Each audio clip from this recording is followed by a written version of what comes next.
শ্রী রাম ঠাকুরের আশ্রিত বর্গদের মধ্যে সমন্বয় সাধনের জন্যই আজকের এই সভার আয়োজন। আমরা যখন ঠাকুর পরিবারটা ছোট ছিল, তার পরিসর ছোট ছিল, বিভিন্ন রকম শৃঙ্খলা আনতে গিয়ে এখন নিজেদের মধ্যে শৃঙ্খলার বার্তা দিয়ে আমরা এই পরিবারটাকে একই মালা গাঁথার মতো একই মালাতে গেঁথে রাখার প্রয়াস নিচ্ছি।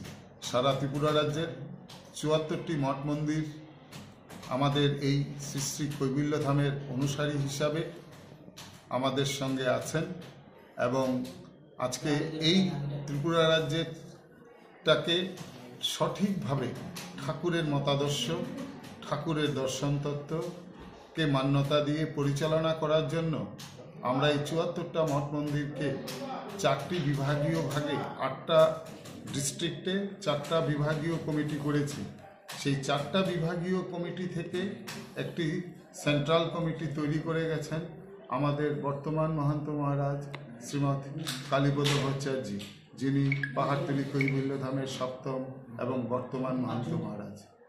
আমাদেরকে এই যে পরিকাঠামো তিনি তৈরি করে দিয়ে গেছেন, সেই পরিকাঠামোতে মূলত ঠাকুরের সেবা পূজা, শ্রী শ্রী ঠাকুরের দর্শন তত্ত্ব, এই বিষয়টা যেন আমরা সঠিকভাবে পালন করতে পারি, সেই দিশা দেখাবার জন্যই আমাদেরকে একই ফ্রেমে বাঁধার চেষ্টা করছেন।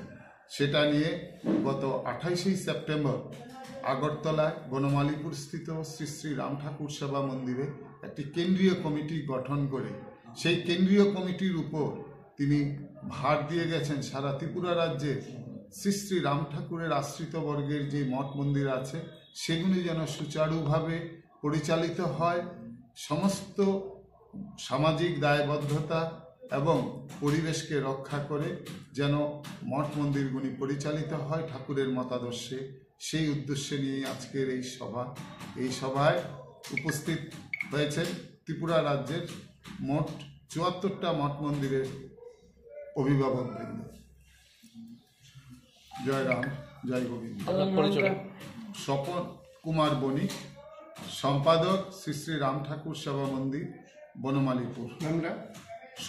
শ্রী স্বপন কুমার বণিক, শ্রী শ্রী রাম ঠাকুর সেবা মন্দির বনমালীপুর।